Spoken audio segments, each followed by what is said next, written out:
जय माता दी। हर हर महादेव। आप सब जानते हैं कि भाद्र का महीना चल रहा है और आ गया है भाद्र का पहला प्रदोष, जो कि 12 सितंबर मंगलवार को है। आज के वीडियो में हम प्रदोष के दिन किए जाने वाले 4 बहुत ही सुंदर उपाय की बात करेंगे। तो बिना देर किए हुए आगे बढ़ते हैं और बात करते हैं अपने पहले उपाय की। सबसे पहले बात करेंगे इस उपाय के बेनिफिट्स की।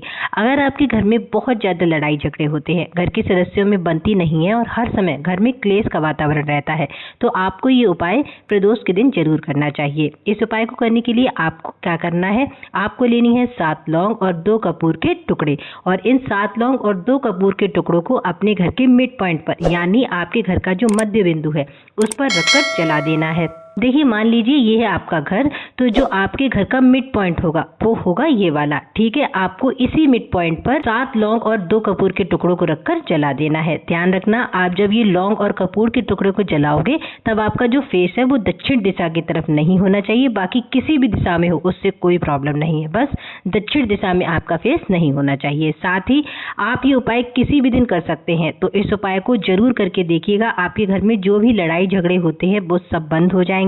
आपके घर की जो नेगेटिव एनर्जी है वो घर से बाहर निकल जाएगी। साथ ही आपके घर में पॉजिटिव एनर्जी का प्रवेश होगा, जिससे आपके घर का जो माहौल है ना वो बहुत खुशनुमा हो जाएगा।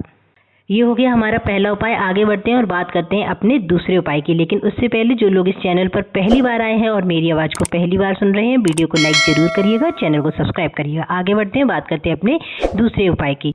सबसे पहले जानेंगे कि इस उपाय को करने से होगा क्या।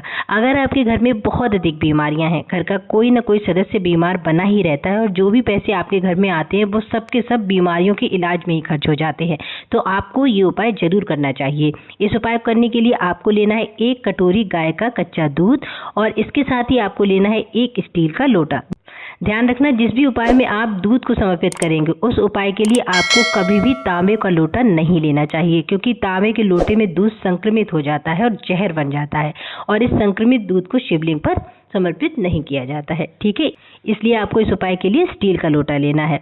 अब आपने जो स्टील का लोटा लिया है उसमें आपको आधे लोटे में गौ माता का कच्चा दूध डालना है और आधे लोटे में जल भरना है। इसके बाद आपको इस लोटे को लेकर उस व्यक्ति के पास जाना है जो आपके घर में बीमार है। फिर आपको इस दूध के लोटे को उस बीमार व्यक्ति के ऊपर से क्लॉकवाइज डायरेक्शन में, क्लॉकवाइज डायरेक्शन किसको बोलते हैं, घड़ी की सुइयां जिस दिशा में चलती है ना उसको हम बोलते हैं क्लॉकवाइज डायरेक्शन। तो आपको उन्हीं सुइयों की दिशा में 21 बार इस लोटे को उस व्यक्ति के ऊपर से उतार लेना है, और फिर इस दूध और जल को पीपल के पेड़ की जड़ में श्री शिवाय नमस्तुभ्यम का स्मरण करते हुए समर्पित कर देना है। इस उपाय को आप रविवार को छोड़कर किसी भी दिन कर सकते हैं, तो इस उपाय को जरूर करके देखिएगा। जो भी व्यक्ति आपके घर में बीमार है, धीरे धीरे उनकी बीमारी दूर हो जाएगी, और जो पैसे आप बुरी तरह से डॉक्टर्स को दे रहे हैं और दवाई में खर्च कर रहे हैं वो भी खर्च होना बंद हो जाएंगे। ठीक है, आगे बढ़ते हैं, बात करते हैं अपने तीसरे उपाय की। ये उपाय उन पति पत्नी के लिए है जिनके बीच में बहुत ज्यादा लड़ाई झगड़े होते हैं और आपस में बनती नहीं है, एक दूसरे की बात नहीं मानते हैं और हर समय लड़ते झगड़ते रहते हैं। तो देखिए, जब हमारे सगे रिश्तों में या फिर संबंधों में लड़ाई झगड़े होते हैं तो इसका जो मेन रीजन होता है वो होता है पितृदोष। पितृदोष के कारण ही पति पत्नी के बीच रिश्ते खराब होते हैं, यहाँ तक कि पितृदोष के कारण ही माता पिता भाई बहन सबसे रिश्ते खराब हो जाते हैं। इसलिए ये उपाय इस पितृदोष को दूर करने के लिए बहुत ही ज्यादा इफेक्टिव है।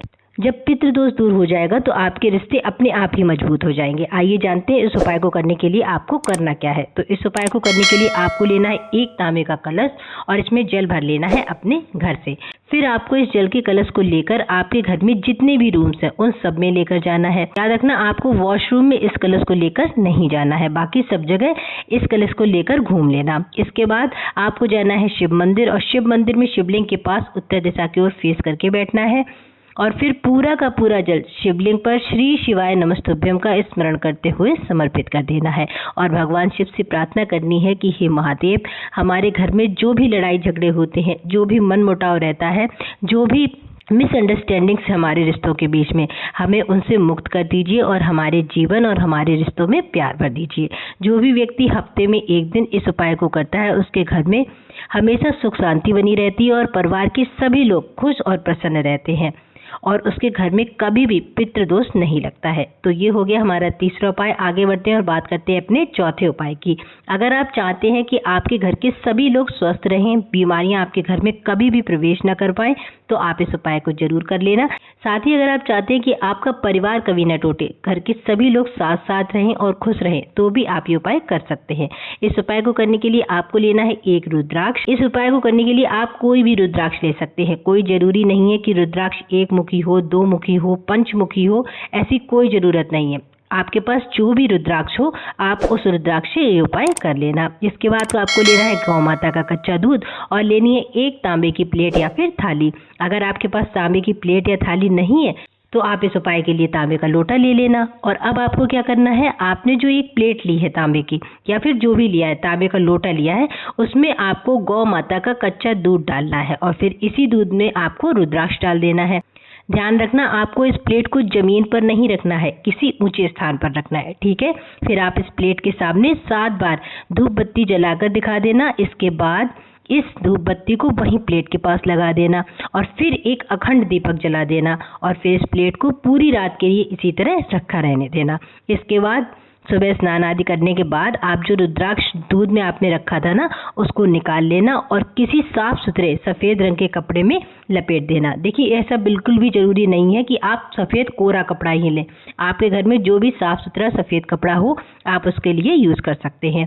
फिर इस रुद्राक्ष को सफ़ेद कपड़े में लपेटकर अपने घर में किसी स्थान पर छुपा कर रख देना।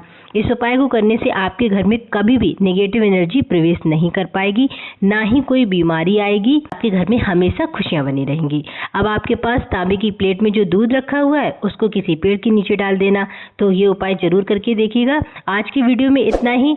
अगर आपको वीडियो में बताए गए उपाय अच्छे लगे हो तो चैनल को सब्सक्राइब जरूर करिएगा, वीडियो को लाइक करिएगा। हर हर महादेव।